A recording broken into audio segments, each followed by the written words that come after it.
Baby, come give me something, oh.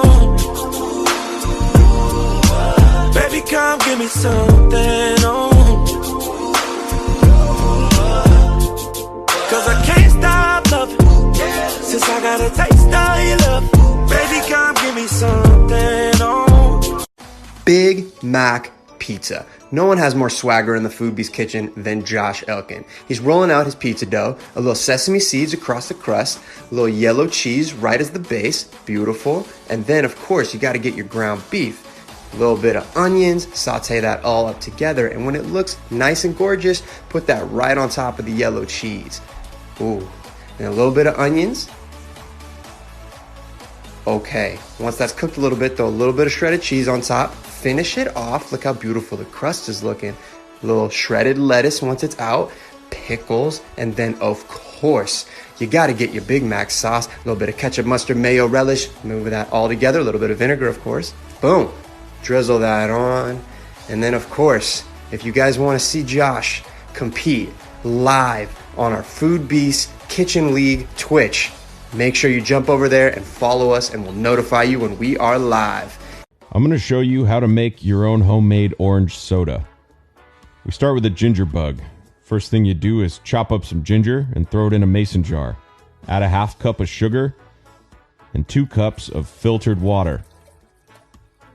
Stir that all up and let it sit on the countertop for a couple of days, and it'll ferment into a beautiful active colony of bacteria that we can use to make soda. Follow me on Twitch to find out how all this sorcery works. This is a Jollibee Chicken Joy pizza.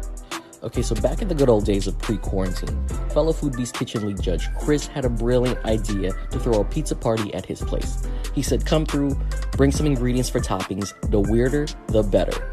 So what I came through with some Jollibee Chicken Joy, and we made pizzas, which brings us to this recipe. You start with their base of signature gravy, and then it's gotta be cheesy, so bless it with some mozz. Next, we topped it with chopped up crispy chicken dippers. Then, it's the side dish's turn as we top the pizza with corn and adobo fried rice. Now let that beauty bake for a little, and when done, hit it with some green onion for a splash of color, because it's gotta look photo shoot fresh. Oh, and if your grand finale ain't taking a slice for a glorious gravy dip, then we cannot be friends.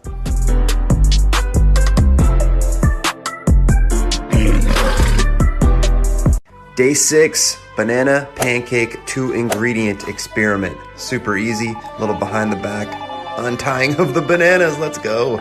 Okay, ground cinnamon, special guest for today. Oh no, it sounds like the bananas are dying. Okay, that's enough of that. That's what you want it to look like. Little fluff, little bubbles. Keep it together by going around the sides like that. When it's done, put it on a plate. The yield is like 3 pancakes, strawberries, and then remember when I said I was running out of syrup, and I really did run out of syrup, so now I'm gonna make an espresso monster syrup. It's super easy. Just let it simmer in a saucepan on medium heat, and it turns into syrup, coffee syrup. It's really rather delicious. Strawberries, oh yeah, let's give it a taste. And okay, we are still in this bad boy. Doritos Locos Queso-RITO. Big time. We're in the Foodbeast kitchen again with Josh Elkin, dicing up a little onion, ground beef, taco seasoning. Here's the pro move. It's a quesadilla as the wrap for the burrito.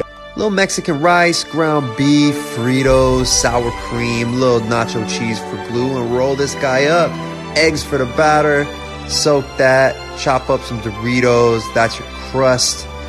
Fry it up.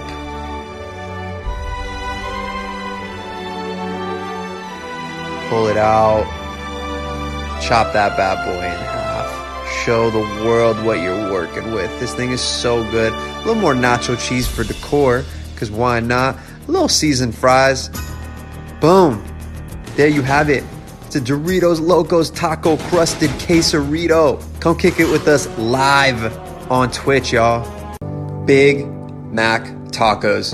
We're in the kitchen today with Josh Elkin. He's showing us how to make these Big Mac tacos. Super easy. Let's start with the sauce. Mayo, mustard, vinegar, onion powder, garlic powder. Whip that bad boy up. Don't forget the relish. Boom! That's ground beef. Super easy. Just chop up some onions, throw that in there. Let it sizzle, get all beautiful. Move it around until everything's cooked. Flatten out a sesame seed bun. You can use a taco tray like Josh uses, but if you don't have that, just hang them upside down in an oven rack for a little bit. Throw some cheese in there. Yellow cheese. Let's get it. Okay, a little pickle. Never hurt nobody. Lettuce. Ground beef, all smoky and beautiful. Nice fingers, Josh. A little bit of onion. And then this guy, this MacGyver, put that sauce into a squeeze tube. Let's go. If you like that, you should hang out with us live on Twitch.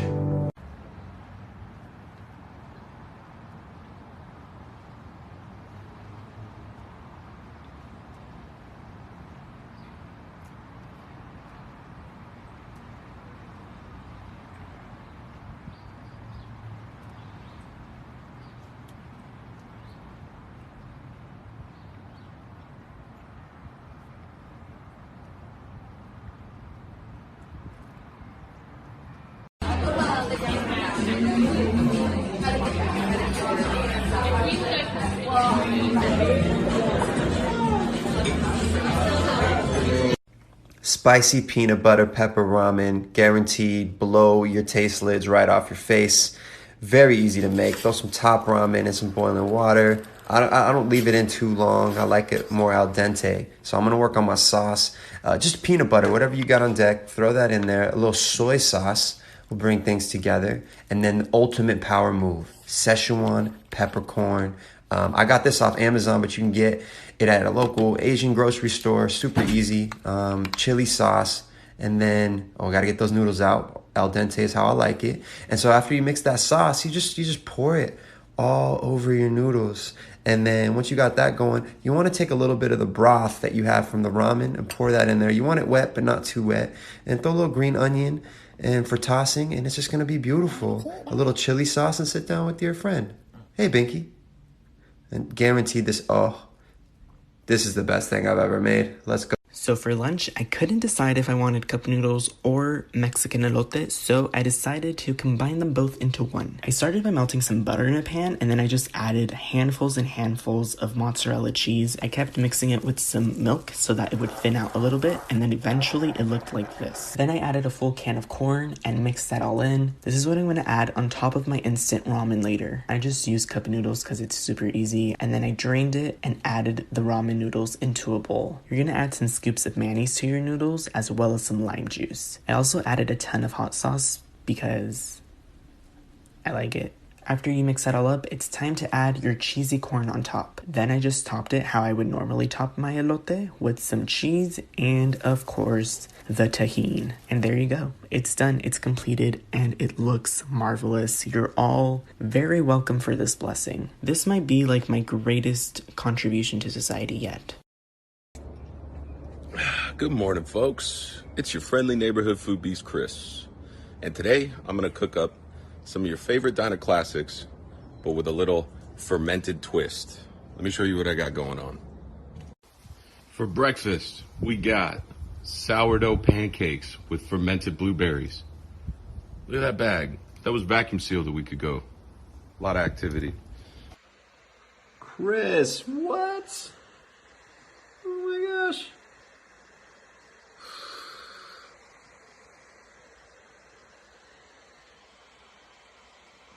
Crush it. I'm just... Yeah. Maybe some... Oh, yeah. Oh, yeah. Oh, my God.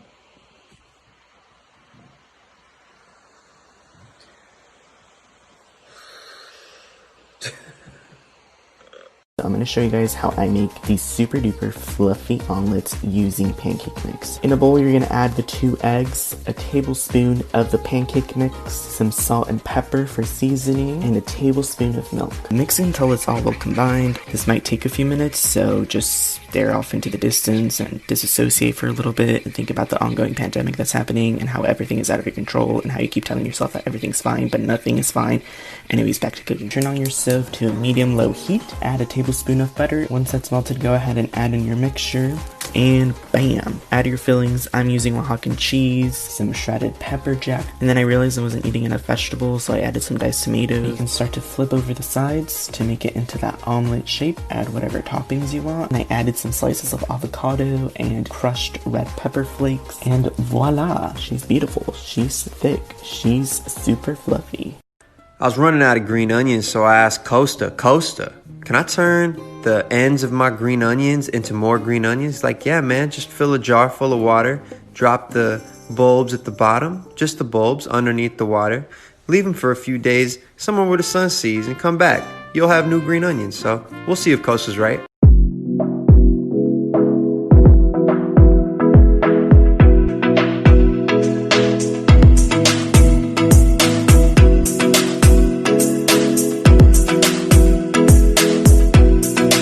Question with all this coronavirus stuff, is it safe to order food from takeout or delivery? Yeah, there shouldn't be anything wrong with the food. Restaurants are doing all of their hygiene stuff. Coronavirus destroys pretty easily in heat or from disinfectant, stuff like that. The concern is going to be person-to-person contact as always. So make sure to limit that. Contactless delivery, curbside pickups, things like that should be good. Also, just getting the food out of takeout containers because the coronavirus can stay on those surfaces for longer.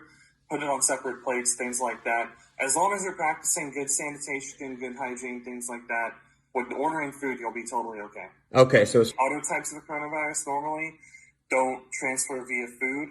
I mean, this one is still being researched. We're still getting up-to-the-date results on this stuff. So if that changes, we'll hear about it. cool.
Costa, Hi, Eli.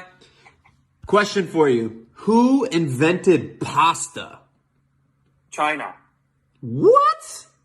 Yeah, they've been eating noodles and pasta since 3000 BC, and it was Marco Polo who brought noodles from China to Italy. Bruh, are you looking at Google or something? Nah, dude, I'm staring straight at you.